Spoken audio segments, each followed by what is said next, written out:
কুড়িগ্রামের রাজীবপুর উপজেলার মোহনগঞ্জ ইউনিয়ন ৯টি ওয়ার্ড ও ১৭টি মৌজা নিয়ে আয়তনের দিক দিয়ে উপজেলার বড় ইউনিয়ন এটি। এখানে বসবাস করছে প্রায় ৩০,০০০ মানুষ, অথচ এখানে নেই কোনো স্বাস্থ্যকেন্দ্র, তরুণদের জন্য নেই খেলার মাঠ।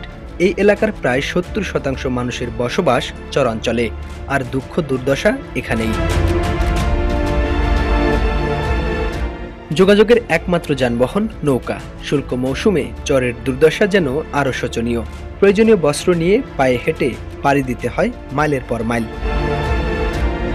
চরের মানুষের ভাগ্য পরিবর্তনের জন্য যুদ্ধ করতে হয় নিজেদেরই। সরকারি সুযোগ সুবিধায় সদর ইউনিয়ন থেকে ঢের পিছিয়ে তারা। যোগাযোগ, বাসস্থান, শিক্ষা, চিকিৎসা, বিশেষ করে খেলাধুলায় একেবারেই পিছিয়ে পড়েছে এখানকার তরুণেরা। খেলাধুলার জন্য পর্যাপ্ত মাঠ না থাকায় এখানকার তরুণেরা ঝুঁকে পড়ছে মোবাইল ফোনে, আসক্ত হচ্ছে অনলাইন জুয়ায়। ফলে একটু উঠে আসার সম্ভাবনা থাকলেও তা থেকে দূরে সরে যাচ্ছে ইউনিয়নের উদীয়মান তরুণেরা। এলাকাবাসী মনে করছে তরুণদের এগিয়ে নিতে খেলাধুলার বিকল্প নেই। আর বিশেষ করে আমাদের যেটা প্রয়োজন এখনকার তরুণ সমাজ, সবচেয়ে জোর দাবি হচ্ছে আমাদের একটি খেলার মাঠ। আমাদের সেই চরনবাজি মাঠ যেটা ছিল সেটা তো এখন আর নেই। ওই রকম যদি একটা মাঠ হয় তাদের সব কিছুই চেঞ্জ হয়ে যাবে, টাইম রুটিন সব কিছুই চেঞ্জ হয়ে যাবে। এখন যে মোবাইলে আসক্ত, এই আসক্তি থাকবে না।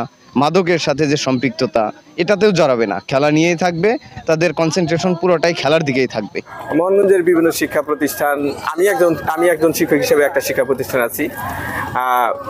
কোনো শিক্ষা প্রতিষ্ঠানে খেলার মাঠ না থাকার কারণে শিক্ষার্থীরা বাড়িতে গিয়ে, স্কুল শেষ করে বাড়িতে গিয়ে মোবাইল এবং বিভিন্ন খেলাধুলায় আসক্ত হয়ে পড়ে, যার দরুন দেখা যাচ্ছে পোলাপান তাদের মানসিক বিকাশটা ঘটছে না এবং মোবাইলে আসক্তি হওয়ার কারণে তাদের লেখাপড়াও নষ্ট হয়ে যাচ্ছে এবং তারা বিভিন্ন অপরাধমূলক কর্মকাণ্ডে জড়িত হচ্ছে। যুব সমাজের অবক্ষয় ঠেকাতে নিয়মিত খেলাধুলার প্রয়োজন বলে মনে করেন তারা।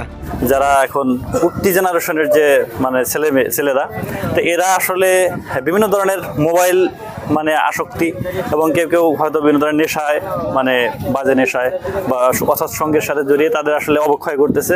তো আমরা এই উদ্দেশ্যে এই উদ্যোগগুলো নিয়ে থাকি যে আমাদের যদি একটা স্থায়ী মাঠ থাকে খেলার, তাহলে আমরা এই যে যুব সমাজকে, উঠতি জেনারেশনকে আমরা বিনোদনের আসক্তি থেকে ফিরিয়ে নিয়ে এসে আমরা খেলার যদি একটা বিনোদনের সুন্দর ব্যবস্থা করতে পারবো, এতে করে এদের অবক্ষয়, সামাজিক অবক্ষয় হাত থেকে এরা বাঁচবে। আর আসলে একটা ইউনিয়নে একটা খেলার মাঠ থাকে না, এটা আসলে খুবই দুঃখের বিষয়। যুব সমাজের বা যুবক ছেলেদের বিনোদনের জন্য যে একটা মাঠ প্রয়োজন, এই মাঠও এক সময় ছিল।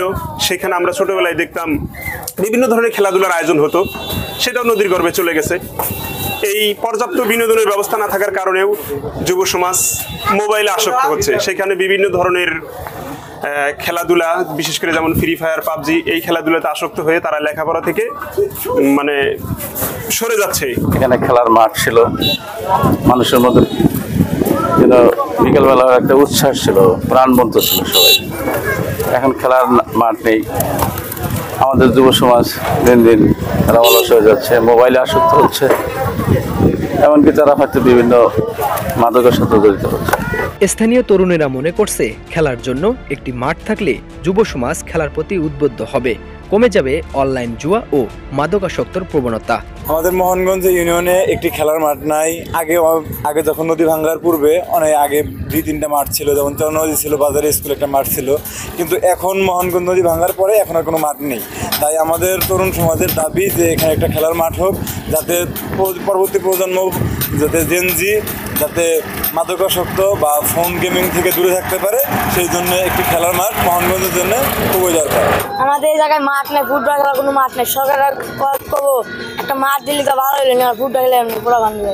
অনলাইন গেম ও জুয়া থেকে তরুণ সমাজকে ফেরাতে চাইলে খেলাধুলার বিকল্প নেই বলে মনে করেন ক্রীড়াবিদ রেজাউল করিম লিটন। মাদক, অনলাইন গেম ও জুয়া থেকে তরুণ সমাজকে ফেরাতে চাইলে খেলাধুলার বিকল্প নেই। মোহনগঞ্জের কোনো খেলার মাঠ না থাকায় সেখানকার ছেলেরা বিভিন্ন অনলাইন গেম ও জুয়ার সাথে জড়িয়ে পড়ছে।